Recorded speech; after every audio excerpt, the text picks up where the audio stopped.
జనాలందరూ కూడా ఎంతో ఆశగా కళ్ళు కాయలు కాసేలాగా సంక్రాంతి సినిమాల కోసం వెయిట్ చేస్తుంటే ఒక సినిమా ఎందుకో మొత్తం ఆ, ప్రపంచమంతా దేశమంతా చెప్పాలి అంటే నిరాశపరిచింది. అయ్యో దీనికోసం మేము అందరం ఎదురు చూస్తుంది అని అనిపించింది. సోషల్ మీడియాలో కూడా చాలా ట్రోల్స్ చేస్తున్నారు, మీమ్స్ చేస్తున్నారు, డిస్కషన్లు పెడుతున్నారు. మరి ఎందుకు ఇలా అయిందో ఇప్పటివరకు తెలియదు. మొన్న మలేషియాలో జరిగిన ప్రీ రిలీజ్ ఈవెంట్లో జననాయకన్ ఇది పూర్తిగా విజయ్ స్టైల్లో ఉండే సినిమా, ఏ సినిమాకి రీమేక్ కాదు అని కుండబద్దలు కొట్టినట్టు నిర్మాత చెప్పాడు. బట్ ఏంటో తెలియదు. ఎవరికైనా సరే మొదటి ప్రదర్శన అని చెబితే ఆయన ఇక ఇది మొదటిది ఇంకా తర్వాత వస్తానే ఉంటాడులే అని చెప్పేసి ఓ టైప్ ఆఫ్ ఆసక్తిని కనబరుస్తారు. పర్వాలేదు, ఇప్పుడు కాకపోతే తర్వాతనే చూడొచ్చులే అని కూడా అనుకుంటారు, చూస్తారు కూడా. ఒక ఒక ఇంట్రెస్ట్ ఉంటుంది. కానీ ఆఖరి ప్రదర్శన అని నువ్వు ఎప్పుడైతే చెప్తావో ఖచ్చితంగా చూడాలనుకుంటారు. ఎందుకంటే నువ్వు మళ్ళీ కనబడను అని చెప్పేసావు కాబట్టి. ఇంకా నేను కనబడను, పూర్తిగా రాజకీయాల్లోకే వెళ్తాను, ఇదే నా ఆఖరి సినిమా అని విజయ్ ప్రకటించుకున్నాడు. సో సరే అని చెప్పి జననాయకన్ టైటిల్ చూసిన వెంటనే చాలామందికి అనిపించింది జననాయకుడు. అప్ప ఎలక్షన్కి ముందు పర్ఫెక్ట్ గ్రాఫ్ ఇది. కెరీర్ మొత్తంలో ఎన్ని సినిమాలు చేశారు, ఎన్ని బ్లాక్ బస్టర్లు చేశాడు. అలాంటిది తన పొలిటికల్ కెరీర్కి ఉపయోగపడేలా ఒక మంచి సినిమా, ఆఖరి సినిమాని తీసుకోబోతున్నాడు. ఇక మీదట ఈ సినిమా తర్వాత అతను జననాయకుడే, జనాల మధ్య ఉంటాడు. మద్దతు కూడా అలాగే ఉంది ఆల్మోస్ట్. మొన్న మీరు మీటింగ్లు పెట్టినప్పుడల్లా తొక్కిసలాటలు, జనాలు ఎలా వస్తున్నారో చూస్తూనే ఉన్నారు మీరు కూడా. అఫ్కోర్స్ తమిళనాట కొంచెం ఆదరణ మాత్రం బాగానే ఉంది. ఇంకా పొత్తులు తేలలేదు, అమిత్ షాతో పొత్తు ఉంటుందో ఉండదో క్లారిటీ అయితే లేదు. మేబీ ఉండొచ్చు అని అనుకుంటున్నారు, బట్ డోంట్ నో. ఇతనైతే సింగిల్గానే పోటీ చేస్తా అని చెప్పుకుంటున్నారు. టీవీకే పార్టీకి ఆల్రెడీ మంచి మద్దతు కూడా మొత్తం తమిళనాడు రాష్ట్రం మొత్తం సంపాదించుకున్నాడు. ఇప్పుడు విషయం ఏంటంటే, ఎప్పుడైతే ఈ సినిమా ట్రైలర్ రిలీజ్ అయిందో మక్కి అచ్చుగుద్దినట్టు ఇది భగవత్ కేసరి సినిమా బాలయ్యది.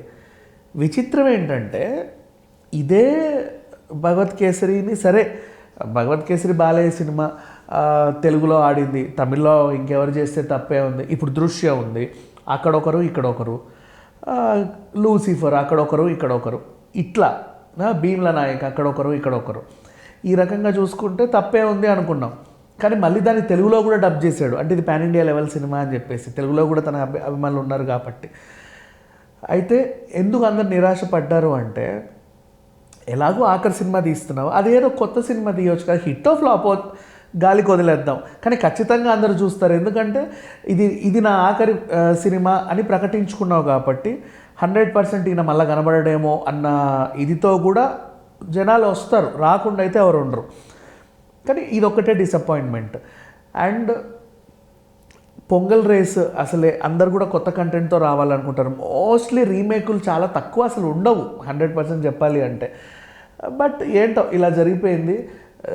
ప్రపంచవ్యాప్తంగా విజయ్ అభిమానులందరూ నిరాశకు గురయ్యారు. ఇక కంపారిజన్ చేసుకుంటే పోనీ కనీసం ఈ భగవత్ కేసరినైనా అచ్చుగుద్దినట్టు తీసిన రీమేక్ సినిమానైనా సరిగ్గా చేశారా అని అడిగితే, ఫస్ట్ క్యారెక్టర్స్ మ్యాచింగ్. విజయ్ మొహంలో ఇంకా యంగ్ చామ్ అలాగే ఉంటుంది, నువ్వు ఎంత తెల్ల జుట్టేసినా సరే.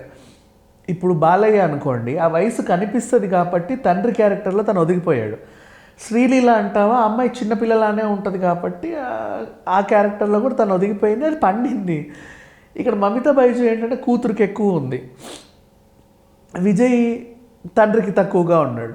అసలు అంటే తండ్రి క్యారెక్టర్లు చేశాడులే, చేయలేదని కాదు, చిన్న పిల్లలు ఉంటే అదొక పద్ధతి. బట్ అదేంటో మ్యాచ్ అవ్వట్లా. ఇతని మొహంలో ఏమో ఆ యంగ్ కళ పోవట్లా.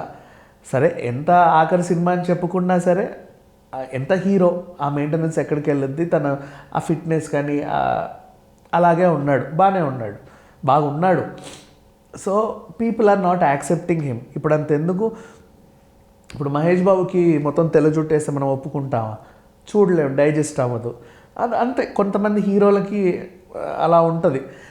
పెద్ద హీరోలు అనుకో, ఇప్పుడు వెంకటేష్ గారు, నాగార్జున గారు, చిరంజీవి గారు, బాలయ్య గారు, ఇలాంటి వాళ్ళు తండ్రి పాత్రలు చేసినా ఓకే, మమ్ముట్టి, మోహన్ లాల్ గారు, ఉపేంద్ర గారు, ఫైన్. బట్ వీళ్ళు చేస్తే యాక్సెప్ట్ చేయలేం.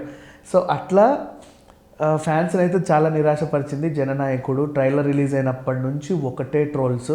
అండ్ భగవత్ కేసరి ట్రెండింగ్లోకి వస్తుంది. ఆ సీన్ ఈ సీన్ అన్నీ మక్కి చూపించేస్తున్నారు. సరే వాట్ ఎవర్. బట్ ఒక చిన్న చేంజ్ ఉంది. ఇప్పుడు భగవత్ కేసరి ఏంటంటే ఆయన రిటైర్ అయిపోయిన ఒక ఖైదీలాగా చూపించుకున్నాం మనం. అంటే గతంలో ఆయన పెద్ద భారీ బ్యాక్గ్రౌండ్ ఉన్నా కూడా నౌ హీఈస్ రిటైర్డ్. ఈ అమ్మాయిని చక్కదిద్దితే చాలు అనే ఒక డీసెంట్ క్యారెక్టర్. బట్ ఇక్కడ అట్లా కాదు. ఈ జైలు నుంచి ఆయన బయటకు వచ్చిన తర్వాత నేను రాజకీయాలకు వస్తాను అని ప్రకటించుకున్నటువంటి సినిమాలో కూడా మేబీ ఒకవేళ విజయ్ స్టైల్ ఏమైనా ఉంటుందో, మనం ఎందుకు ప్రతిదీ జడ్జ్ చేయాలి? చిన్న మార్పులు చేర్పులు చేసి ఏదో ఒకటి చేయొచ్చు కదా దాన్ని కూడా ఈ వీళ్ళకి తగ్గట్టుగా. ఇప్పుడు భీమ్లా నాయక్ సినిమా ఉంది, కొన్ని మార్పులు చేర్పులు చేశారు. చాలా సినిమాలు అంతే, హీరో బాడీ లాంగ్వేజ్కి తగ్గట్టు కొన్ని మార్పులు చేస్తారు. బట్ ఇక్కడ ఎలా చేశారో మరి సంక్రాంతి రిలీజ్ అయ్యేంత వరకు మనకు తెలియదు. బట్ ఈవెన్ దో ప్రజెంట్ అయితే అందరూ డిసప్పాయింట్లోనే ఉన్నారన్న మాట మాత్రం వాస్తవం. Thank you so much.